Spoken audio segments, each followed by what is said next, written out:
Today we will be discussing on Bhagavad-Gita Slokas 4.19 to 22, chapter 4, verse 19 to verse 22. I will be reading all these now, and with the synonymous translation purport, and then we will go for the discussion. This is 4.19. Yasya sarve samarambhaha kama sankalpavarjitaha jnanagnidattha karmanam tamahuh panditam buddhaha. Synonyms: yasya, one who, sarve, all sort of, samarambhaha, attempts, kama, based on desire for sense gratification, sankalpa, determination, varjitaha, are devoid of, jnana, of perfect knowledge, agni, by the fire, daggha, burned, karmanam, whose work, tam, him, ahuhu, declare, panditam, learned, buddhaha, those who know. Translation and purport by His Divine Grace A.C. Bhaktivedanta Swami Srila Prabhupada Ki Jai. One is understood to be in full knowledge, whose every endeavor is devoid of desire for sense gratification. He is said by the sages to be a worker for whom the reactions of work have been burned up by the fire of perfect knowledge. Purport: only a person in full knowledge can understand the activities of a person in Krishna consciousness. Because the person in Krishna consciousness is devoid of all kinds of sense gratificatory propensities, it is to be understood that he has burned up the reactions of his work by perfect knowledge of his constitutional position as the eternal servitor of the Supreme Personality of Godhead.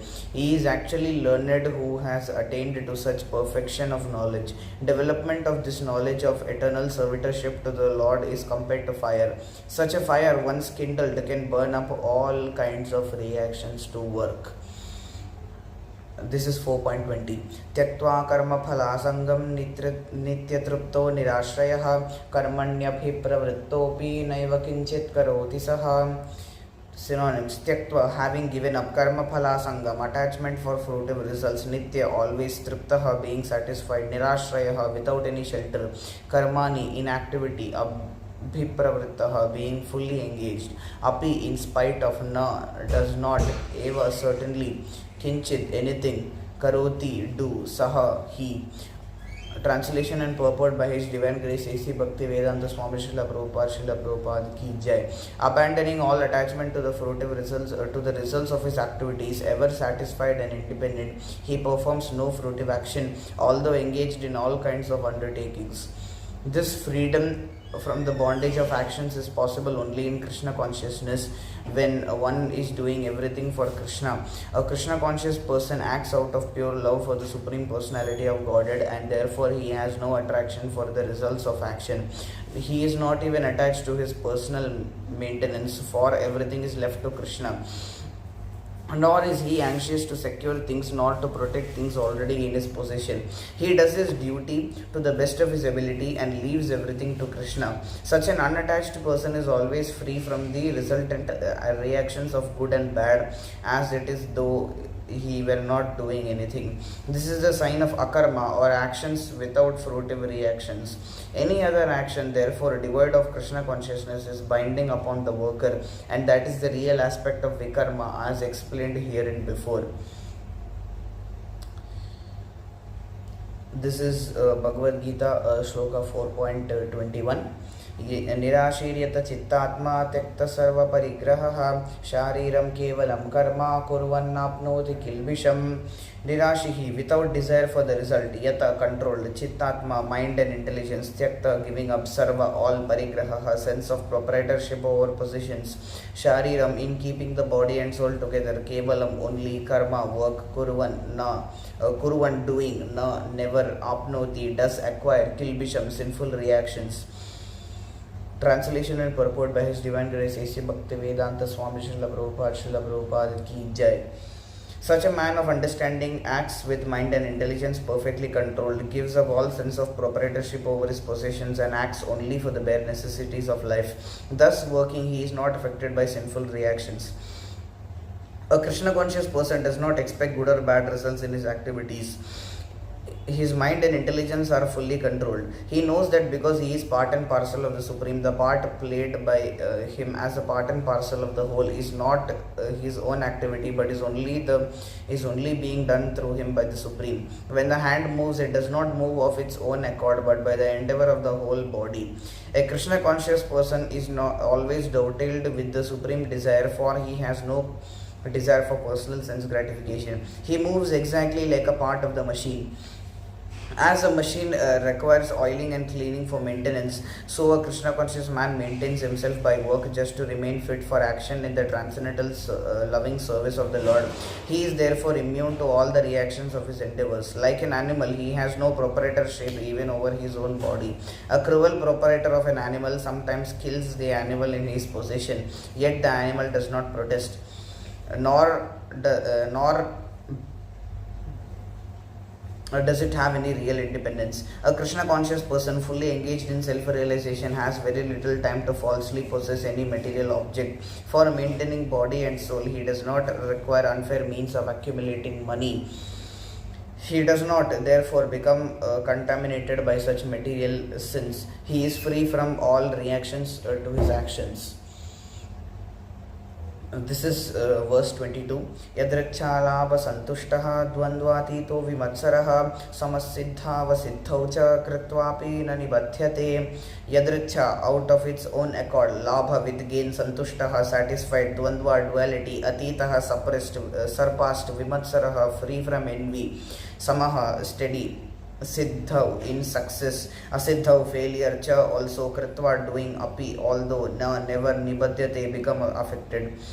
Translation and purport by His Divine Grace A.C. Bhaktivedanta Swami Srila Prabhupada Ki Jai. He who is satisfied with gain which comes out of its own accord, who is free from duality and does not envy, who is steady in both success and failure, is never entangled although performing actions. A Krishna conscious person does not make much endeavor even to maintain his body. He is satisfied with gains which are obtained of their own accord. He neither begs nor borrows, but he labors honestly as far as is in his power, and is never satisfied with whatever is obtained by his own honest labor. He is therefore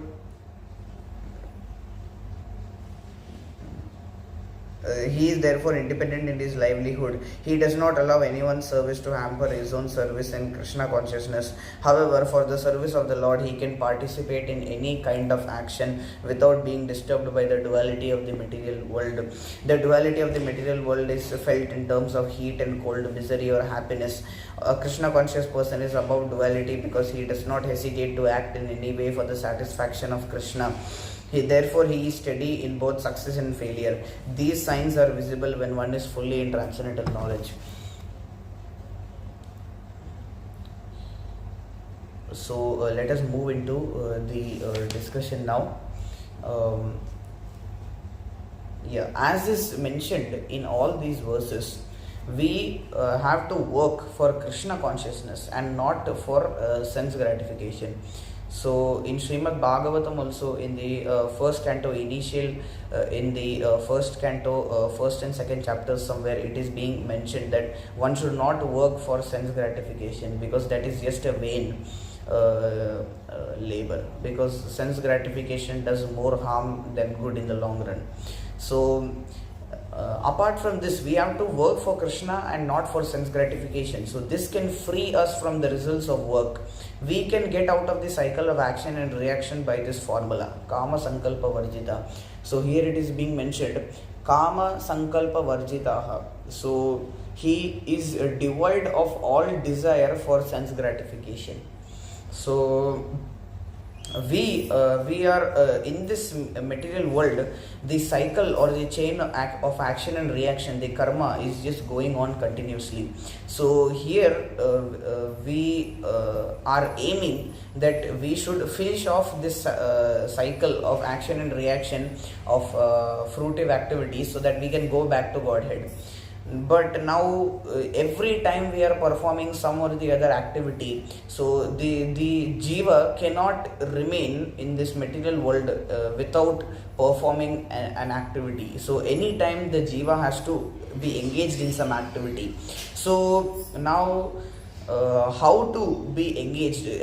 Now we have to be engaged, and at the same time we have to free ourselves from the cycle of action and reaction. So how to do that?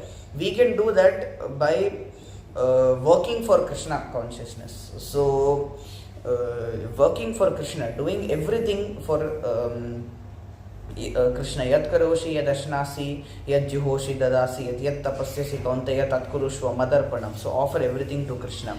So when we act in Krishna consciousness and we attain full knowledge, just like fire burns everything, this knowledge burns our karma. Jnanagni dagdha karmanam. So when we attain full knowledge in Krishna consciousness, when we become completely self-realized, at that time fire is burning everything around it. So similarly, this knowledge, this jnana, dagdha karmanam, it will burn our karma, as it is mentioned in this material, in this verse. So he is said by the sages to be a worker for whom the reactions of work have been burned up by the fire of perfect knowledge. The jnanagni dagdha karmanam. So a person in Krishna consciousness should not be attached to his activities, because again that is going to put him in the cycle of karma, the chain of action and reaction, and then he was not able to finish off the cycle, so he has to come back again to this material world and do all this again, suffer in being born, and then at the time of death also, and everything. So if we want a good result, we are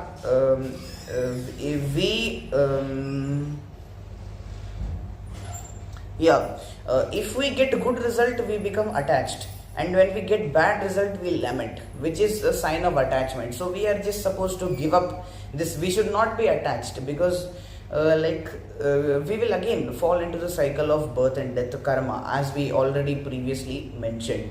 So one has to transcend the good and bad results, good and bad activities. So how to do that? We should work on account of Krishna, and we can do this.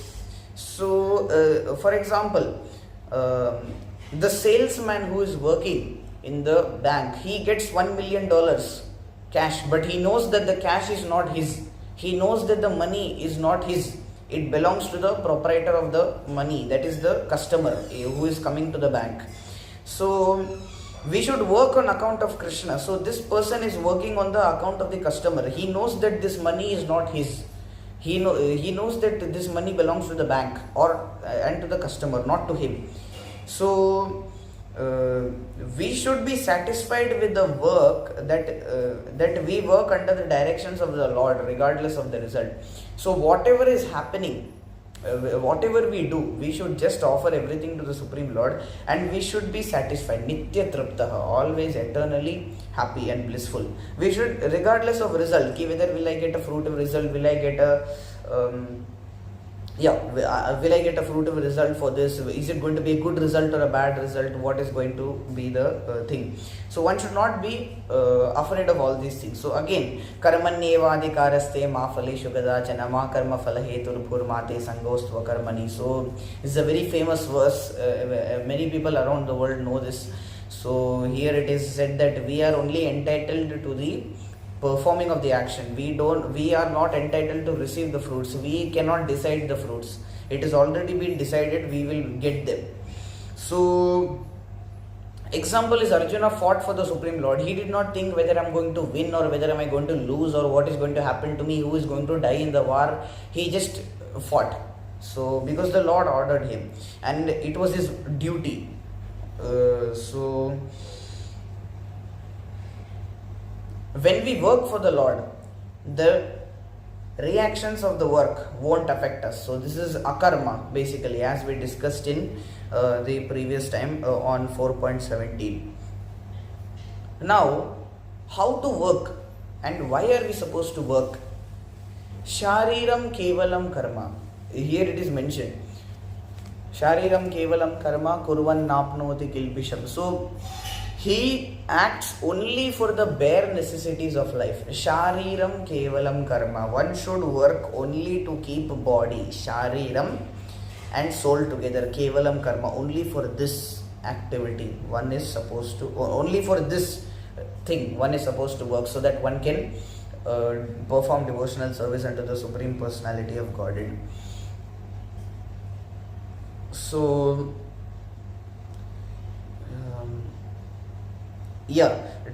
now devotee doesn't eat anything which is unoffered to the Supreme Lord, because this again it binds him in the result of fruitive activities. And because Krishna himself mentions that if they are not purified, these people verily eat only sin. Annat bhavanti bhutani parjanyad anna sambhavaha yajnat bhavati parjanya yajna karma the yajna shistashena santo muchyante sarva kilbishay bunjate jetvagam papa he pachantyatma karana. So this is third chapter, 13th, somewhere around that. So 9.26, what Krishna wants is stated in the Gita. So patram pushpam phalam toyam yome bhaktya prayachati tadaham bhakti uparritam ashnami prayatatmanah. One should add bhakti into his life, then everything will get fixed or settled. So now to satisfy the Lord is not a very difficult thing. One can offer the 4 items in this verse. Even the poorest man can do this. Patram, flower, patram, pushpam, phalam, toyam. So toyam is water, phalam is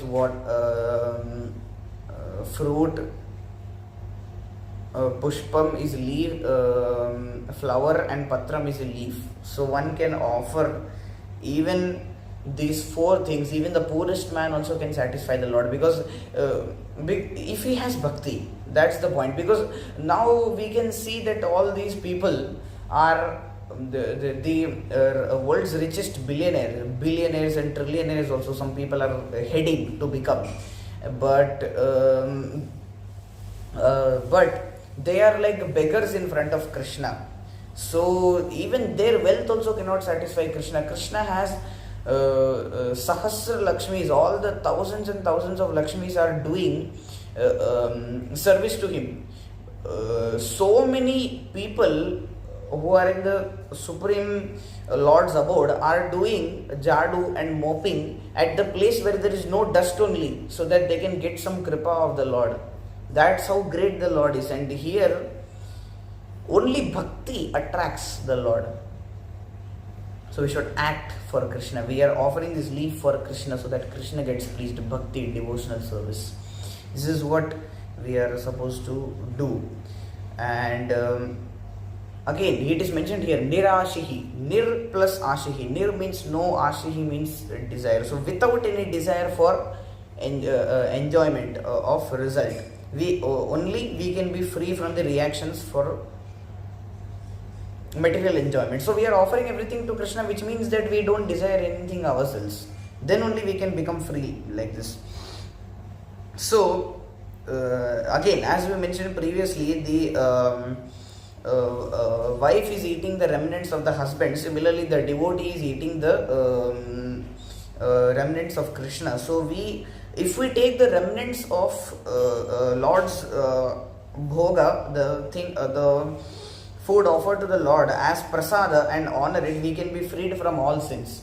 So again, the people who don't do this, bunjate tetvagam, these people, they just verily eat only sin. And Krishna Prasad has no sins. Why? Because Krishna himself is personally purifying that food. So by eating it himself. So thus he is removing all the contamination. So here it is mentioned, Bhagavad-Gita 3.13. Other people who only prepare food for personal sense enjoyment verily eat only sin. So we should not also increase the demand of artificial need for maintaining the body. In the name of working for Krishna, we are not supposed to work for our own personal sense enjoyment. Okay, I am working for Krishna, let me buy this, let me buy that, let me offer it to the Lord, let me enjoy all these things. I am not getting the reaction of activities and all. One should not increase the demand of artificial need for maintaining the body. One should not buy so many things from so many different places here and there just to increase the comfort zone and become lazy or whatever. So one should be satisfied with gain that comes out of its own accord, as it is mentioned here in these verses. So he who is satisfied with gain which comes out of its own accord, who is free from duality and does not envy, who is steady in both success and failure, is never entangled, although performing actions. Here it is mentioned, he is working for Krishna. So one should not endeavor too much. This is nectar of instruction, verse 2. Atyahara prayasascha prajalpo niyamagraha janasangascha laulyam se shadbir bhaktir vinashyati. So 6 formulas which are to be avoided are in NOI, that is nectar of instruction, verse 2. So we recited the verse just now. Atyahara prayasascha prajalpo niyamagraha janasangascha laulyam cha shadbir bhaktir vinashyati. These things they finish off the devotional service. So this book is there even in Veda base also, we can find it there. And 6 formulas to be followed are in verse 3rd of the same book, nectar of instruction. So utsahan nishchayat dhairyat tattat karma pravartanat sangatyagat sato vritti shadbir bhaktir prasidhyati. So because of these 6 bhakti advances, we advance in bhakti. So that's the main point.